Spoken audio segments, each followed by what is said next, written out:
can't see me, you Stevie. Wondering how I reach more evolutions than Eevee and make it look easy.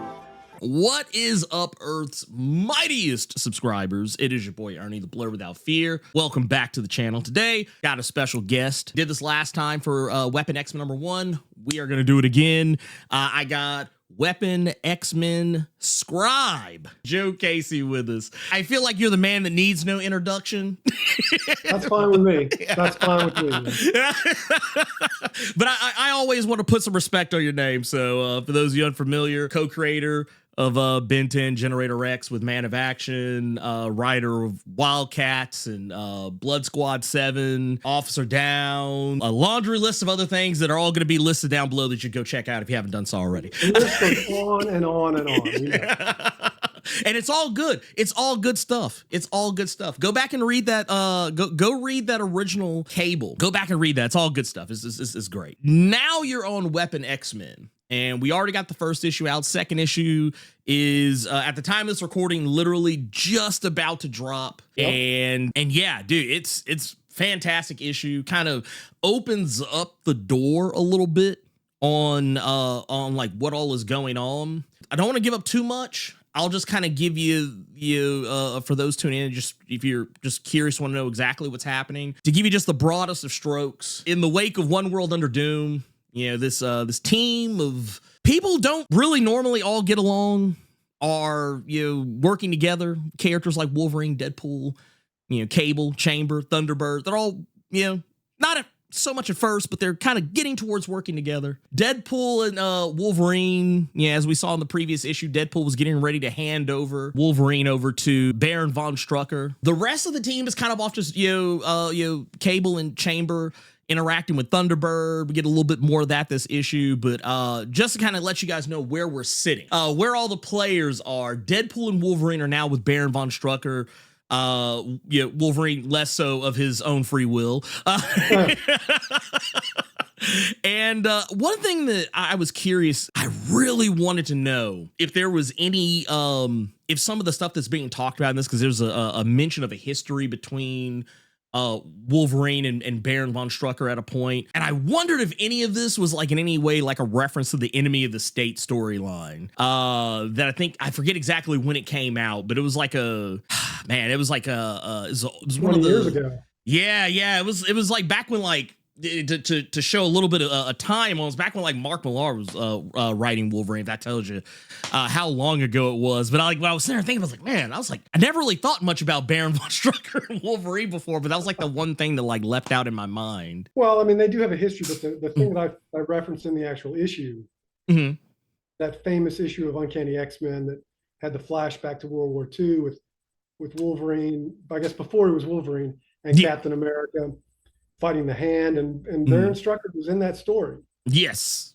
So the visual flashback we see in Weapon X-Men 2 is from that story.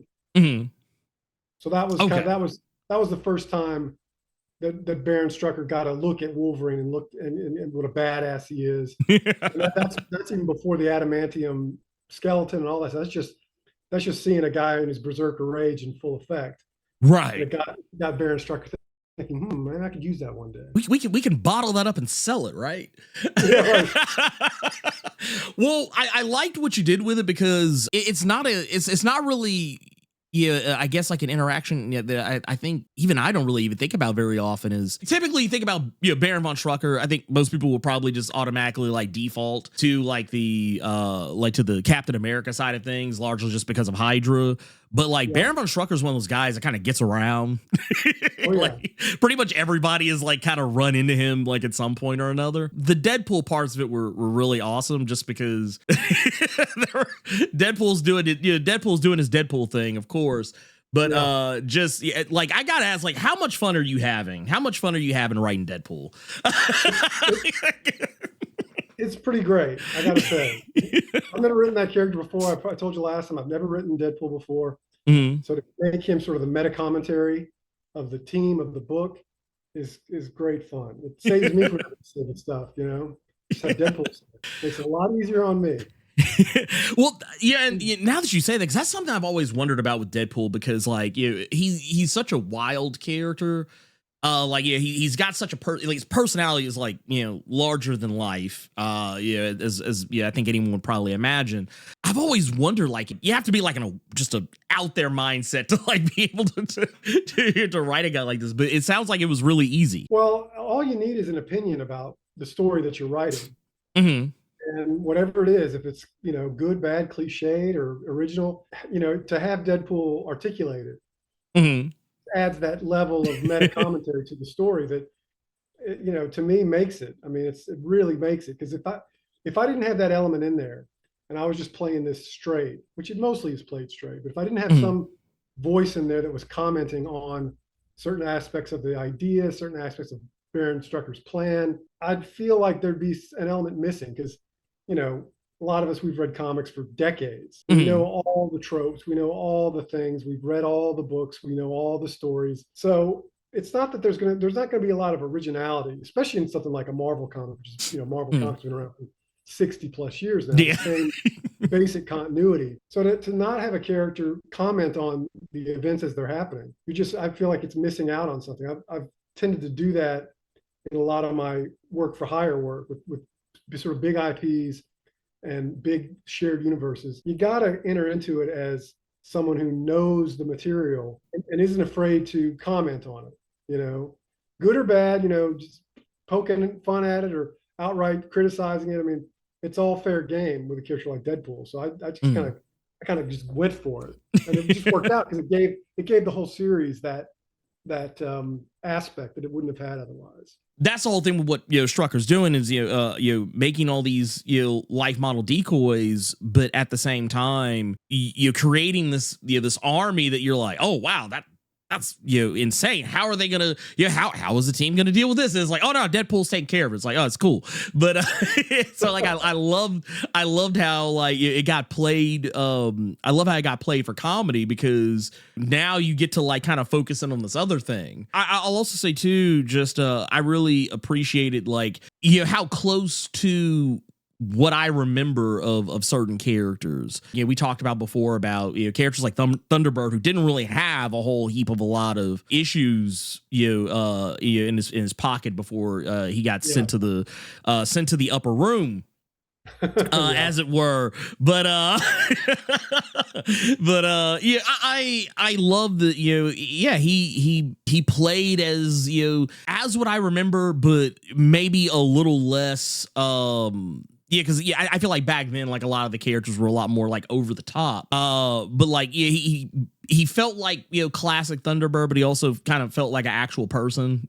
Like, well, listen, I appreciate that. I will say this: when you're writing a team book, the pressure of writing a team book is that whenever any one of the characters is on panel, it has to mean something. It has to illuminate something about their character, whether it's behaviorally or physically or whatever. You can't waste any page time or any panel time with nothing going on. And when I mean nothing, I mean no character illumination, no character depth. So if anything, that's the goal of a team book, that every time a character is on panel, you're either getting to know them better, learning something about them, seeing them do something, some active interaction with the reader. Right. Otherwise, you know, you're just spinning your wheels, you know. So every line of dialogue that every character has in this book, I wouldn't say I obsess over them, but I make sure that everyone has a little something in it that makes you go, okay, I know that character better, or I recognize that character, or that feels right, or that's exactly what I hoped he would say. I was actually happy to hear you say that, because that's always been like a criticism of mine. You don't see it as much these days. I'm happy to say we don't see it as much these days, but I do remember, like, whenever I would do character, like, you know, breakdown videos, like going back and just, you know, saying, hey, here's this character, you know, here's, you know, what you need to know about it. And a lot of times when I would like go through and, you know, try and look at, you know, issues where some characters would show up and be like, oh, that character's just standing there. They're not doing anything. They're just standing there. They're not saying anything. No one's talking to them. They're just in the room, and they just get to be the person that's kind of like, oh yeah. You know, it's like, oh, so-and-so's back there. And in the case of Thunderbird, especially, even with how like he's addressed in this issue, he's like, hey, if I got something to say, I'll say it. And I like that, like, it was actually like pointed out, like it really kind of like Thunderbird's that character I don't expect to hear like a bunch of like Shakespearean dialogue out of. He's pretty straightforward.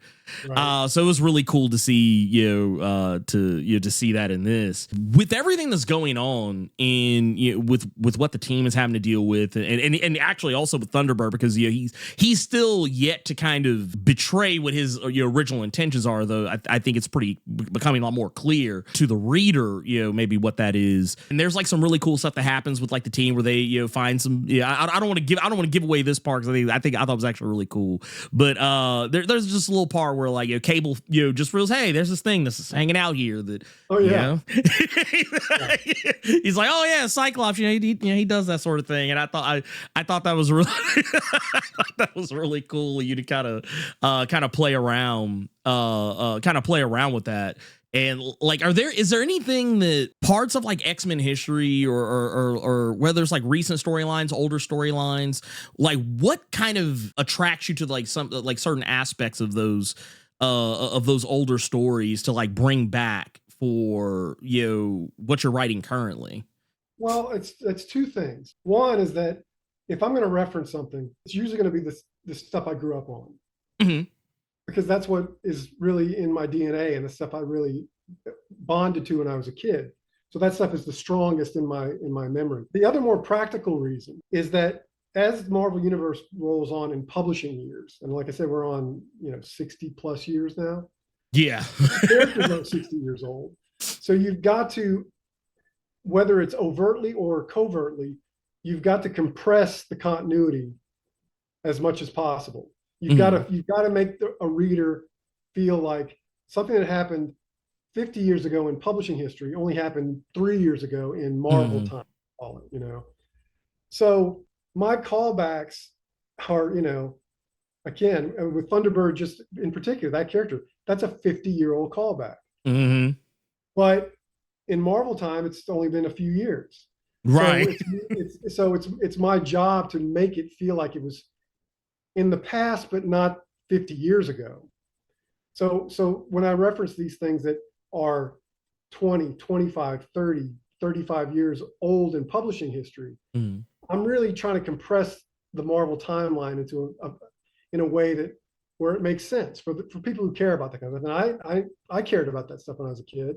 And when I was a kid, the Marvel Universe was only, 20 years old, 25 years old when I was really into it. But even then, I was still in my mind going, well, how can Reed Richards be this old when they're talking about William and his kid is only, 8 years old? I was always thinking about that stuff.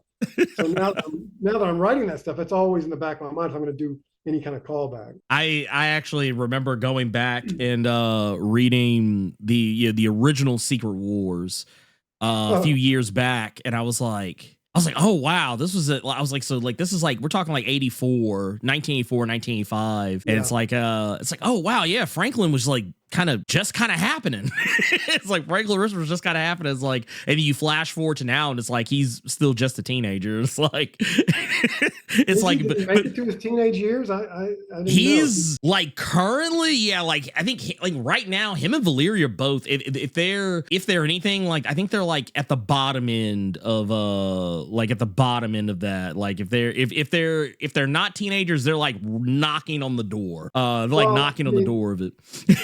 If I'm recalling right, Valeria, you can fudge because she was plucked out of some right. Franklin Richards was actually born, and they gave birth to him, and now he's always been in a way the marker for Marvel timeline. However old he is, you kind of have to judge by that. So if he's a young teenager at this point, holy shit! I mean, he's like if he's anything, if at the youngest, I think he might be 12, but I think he might be closer to 13. See, that's rough because that puts the Marvel Universe at best at 13 years old. Yeah. Which is it's insane to think about.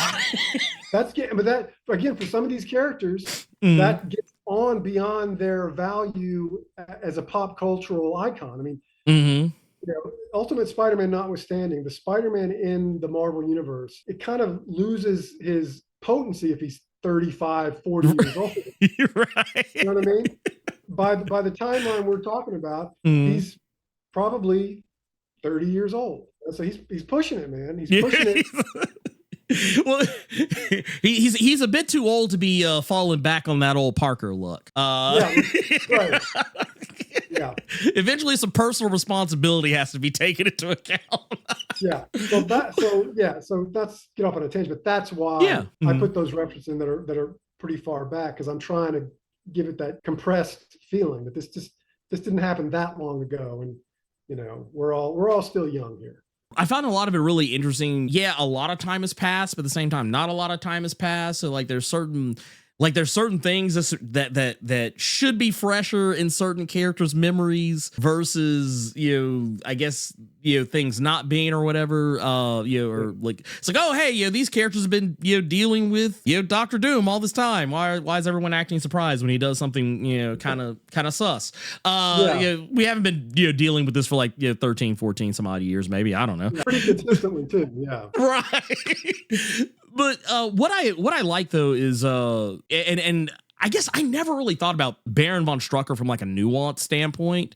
But I actually liked how he was portrayed here. Like he's a character I never really think very much of. Just because he just always kind of comes and goes. But like I actually really dug that he had like genuine purpose. At least as much as what he thinks he has. Yeah, I mean, here's the thing about Baron Strucker is that, first of all, I picked him because, to be totally crass about it, he's a movie star. He was in Avengers Age of Ultron at the beginning. Been in the MCU, so he's got that notoriety. And he's also very tied to real world events. Again, he was around in World War II. So I'm able to the earlier point in issue 3, I answer the question about how this guy is still around, because he's like 106 or whatever, Yeah. And he's been killed off at least 2 or 3 times. Yeah.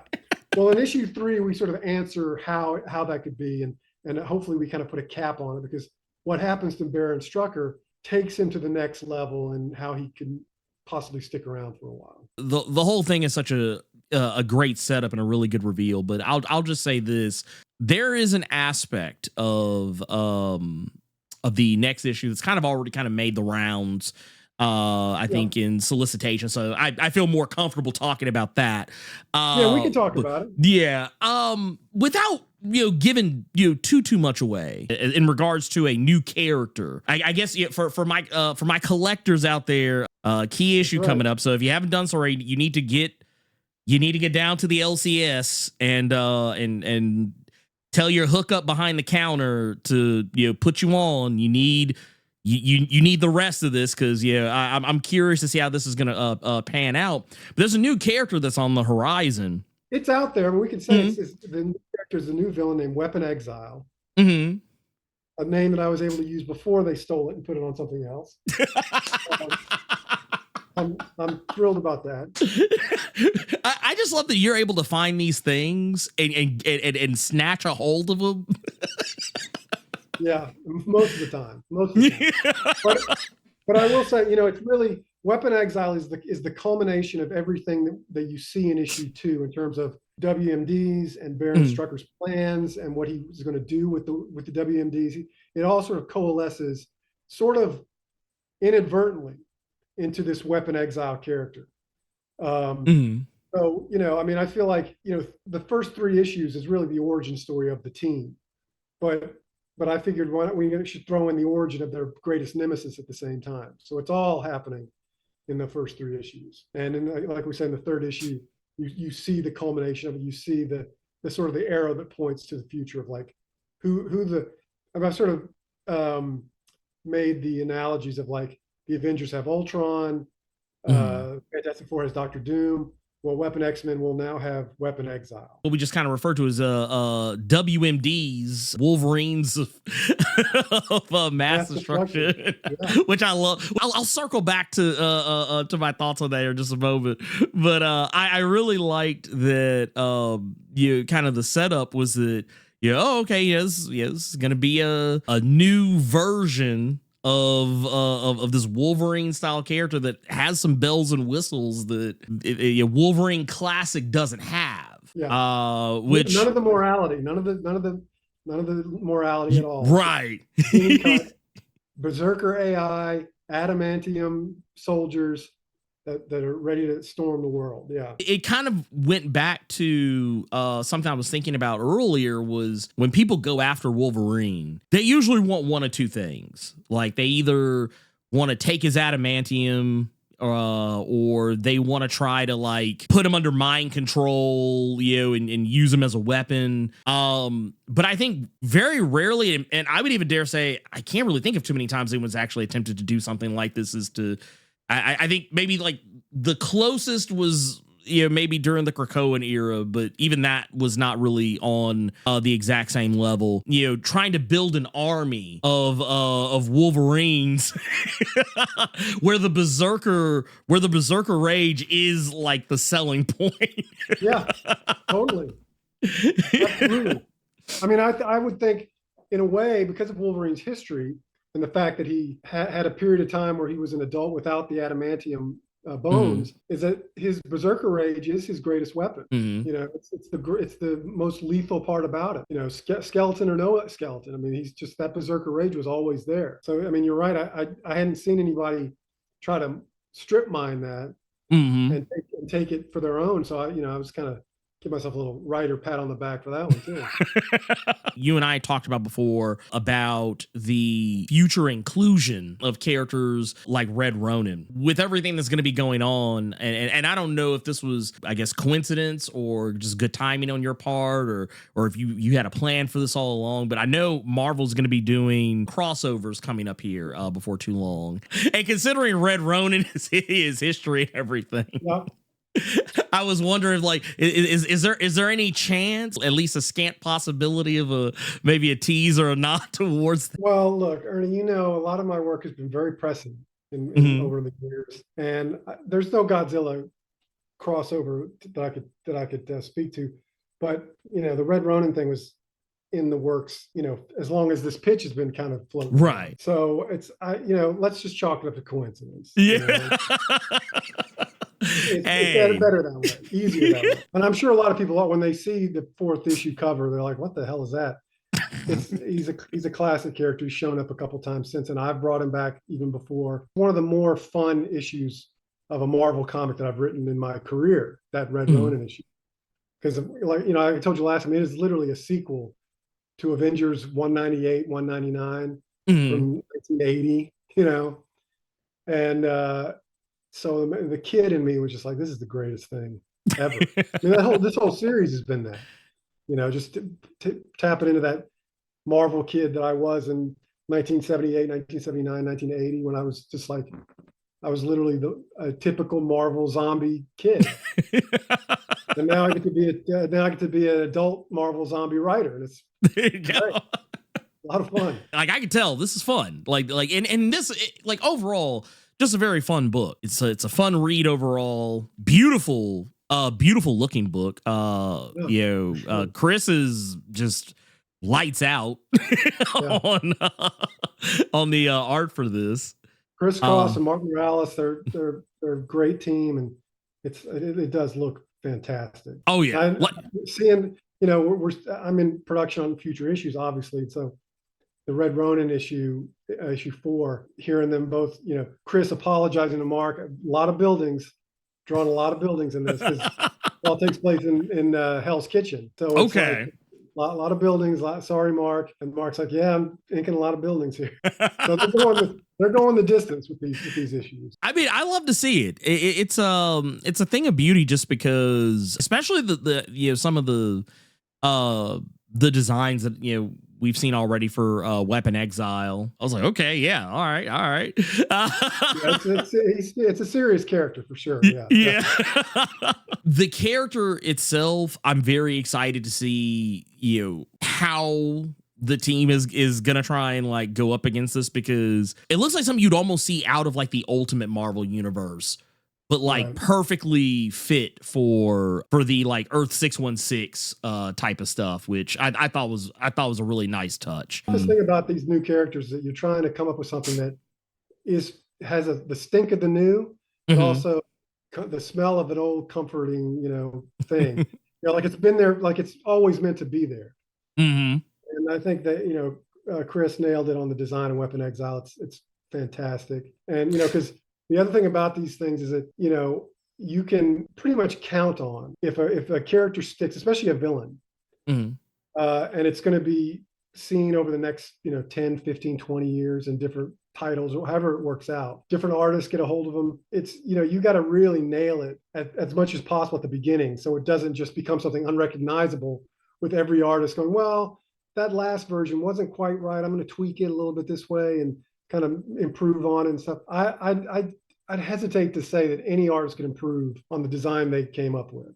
I think it's perfect. This is the way I kind of looked at it when I saw what was coming up. I always think back to the character Albert and how and for those unfamiliar, Albert's a cybernetic version of Wolverine that pops up every now and again. I've seen him pop up in some stuff like over the past like couple of years off and on, but it's one of those characters I feel like people tend to forget about. And I was like, this, I feel like would be that character I don't think people would forget about. Like, I feel like this could be that character that, people would see and be like, okay, this character's going to hang around. Like, this character might, pop up, more often than not. Well, not to throw shade, but I mean, it kind of starts with the name Albert. Yeah, that too. It's kind of a strike. It's kind of a strike against him. I mean, I think Weapon Exile has a bit more snap to it.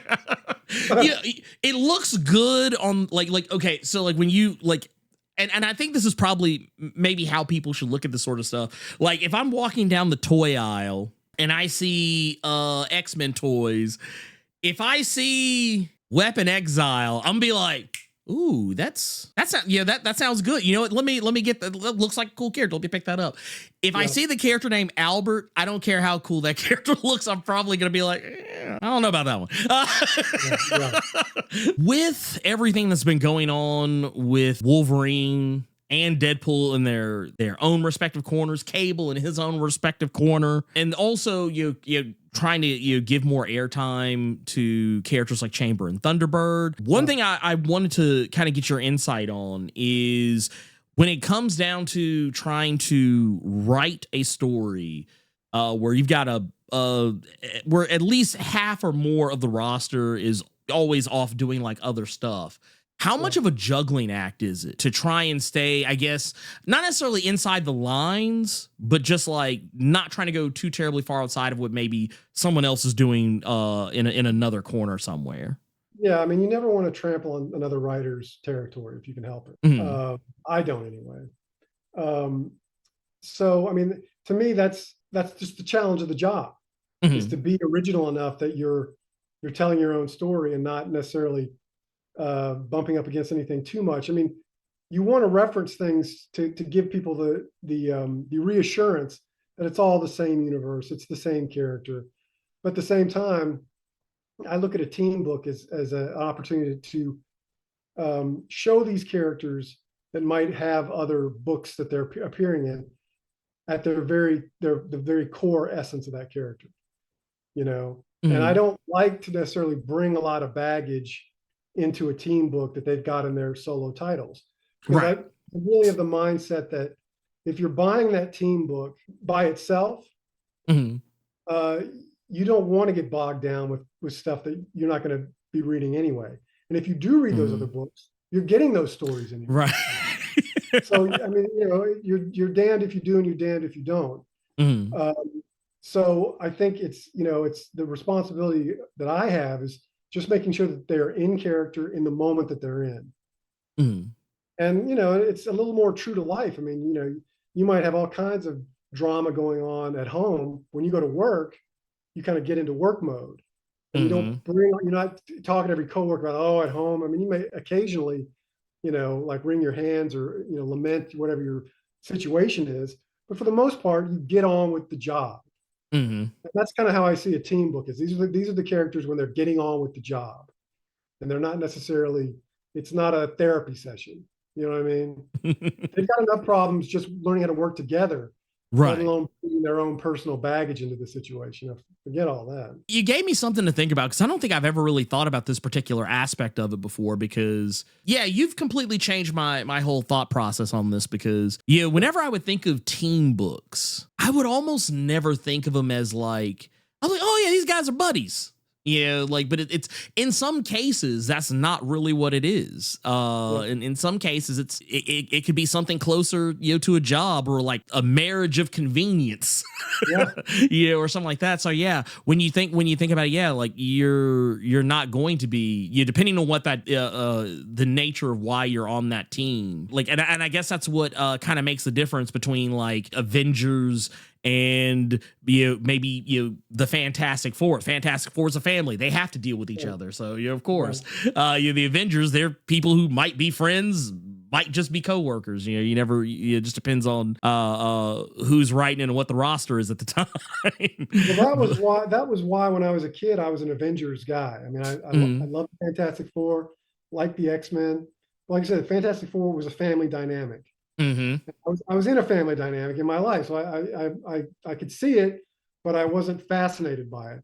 The X-Men were basically teenage histrionics writ large, and there's a lot of angst, especially the Claremont years, a lot of hand wringing and angsting over whatever. So that's very much it. That's why they were so popular. They were really keying into their demo that was reading them. Teenagers made them hugely popular. The Avengers, to me, were always coworkers. They were adults working together. And as a kid, I was fascinated by that. That seemed outside of my experience. It was not a family dynamic. It was not an overly angsty teenage dynamic. It was adults doing a job and treating each other with, for the most part, respect and, just everybody allowed to be who they were. And, so it just spoke to my interest growing up. It's like, that's what I'm interested in seeing, from these characters, is what is it like when the adults are working together, and that's just, it just always sort of fascinated me. So as I've grown up and started writing these kinds of stories, I just brought that with me, so these characters will always fundamentally be modeled after a workplace sort of ensemble situation, and that's just where my head sits on this stuff. Oh, I mean, I think for this is perfect. I can't say it enough. This book is great. We're only 2 issues in by this point, but I mean, it is great. It's got the for me as a guy that grew up with in the age of the 90s, like anti-hero vigilante, tough as nails, or extreme characters. This book speaks to me, and it's characters that normally, they're on teams sometimes, but like they're kind of rebels without a cause, or sometimes rebels with a cause. You never know. I love how you're able to like weave these characters together, and like everybody's personalities remain intact. No one's really acting out of character. No one's saying or doing anything we wouldn't expect out of them. There's it's like, this is what it's supposed to be. And I will also say too, if anyone that is, if you are already, drinking the Kool-Aid of Weapon X-Men, then you don't need to hear anything I'm saying here, but I will say this, definitely go check out Blood Squad 7 over at Image Comics. Another awesome book that Joe is doing. I think first trade's already out. Issue 7's out right now. Just go read it. Just go read it. Go just go do it. Just go do it. If you're anyone like me that you liked that kind of 90s Image Comics era, back when, like, not the Image Comics of today, a far cry different from the Image, which is also good too, but that era where, like, oh man, there was like super teams and everybody had attitude and wild stuff was just happening all the time. Go do that. Go check that out. The Weapon X-Men thing, I mean, I'm just so proud of it and what we've done on this book, and the kind of book that it is. It feels like, I don't know, man, it's turned out to be kind of an outlier in the Marvel publishing stable right now. I don't think there's any other book quite like it. And that makes it, there's a danger that it will end up being an orphan. We're putting everything that we can into it, and that your investment, I feel like, will pay off. If you invest in what we're doing, we'll give it back to you tenfold. The best way always is go to your LCS, ask for Weapon X-Men in your pull box. If I've said it once or a million times, that is the most surefire way to to guarantee that the books you love, books you like, books you're interested in, books that you want to check out. You want to make sure those books actually keep happening. That is the best way to do it. Go to your LCS, say, hey, put the whole thing, whole series in the pull box. Yeah, trust me, you will not be disappointed. Look, if you're a fan of any of these characters, individual of each other, like if you're a fan of any one of these characters individual, on an individual level, you'll find a lot to like about this book. Whether you're a Thunderbird fan, Chamber fan, Wolverine, Deadpool, Cable, it doesn't matter. Take my word for it. I'll say this about issue 2, by the way, which is kind of interesting. I looked back on it just recently as it was going to press, is that Wolverine is kind of out of it for just about the whole issue. And yet he's in it. It's such a huge presence. It's like he's not laid up at all, it feels like. And then, of course, that final page is one of the better looking pages in the series that Wolverine shot. I mean, they're just, again, Cross and Morales just killed it. I hope for a Wolverine fan, they get to that last page and like, oh, here we go. Yeah. I mean, honestly, and this is no small feat. I want to make sure I'm clear when I say this is no small feat, because I feel like a lot of the X titles have really good creative teams on them, from the bottom to the top. But I gotta admit, man, Weapon X-Men it's pretty damn gorgeous. It is pretty damn gorgeous. It is no slouch by any stretch of the imagination. It is up there. I definitely think it's and I think it's one of the prettier books, not even just in like the X office side of things, but just like period at Marvel right now. Like from pencils to inks to colors, the book is just like, it is gorgeous to look at. So yeah. It's a good looking book. That's for sure. So like I said, I don't have a hat, but yeah, I'm gonna tip my headphones to it. But I guess before we get out of here, because technically we already kind of teed up some of the stuff for the next issue, but I guess to get us ready for as we go through Weapon X #2 and get ready for the upcoming Weapon X #3, can you give us a kind of setup, I guess, for what to expect? Well, aside from what we talked about, I mean, I think you'll see the team dynamic kind of coalesce. They'll sort of be, by the end of the 3rd issue, they are a team. They kind of, it's, we sort of do the Star Wars trilogy deal where we split the characters up in issue 2, and issue 3 they'll come back together. The 3rd act they'll come back together again, and when they do, it's like you really feel like, oh, these guys belong together. Chemistry is there. They've proven that they're going to have each other's backs. It's just so that was as important as it was to debut Weapon Exile, which is obviously important. It was as important to establish the team dynamic and the chemistry of these characters, and that really comes out in issue 3 big time. Well, like I said, y'all heard it. So I mean, like I said, get down to the LCS, ask for Weapon X-Men, and like I said, remember this is a key issue coming up, so you don't want to miss that either.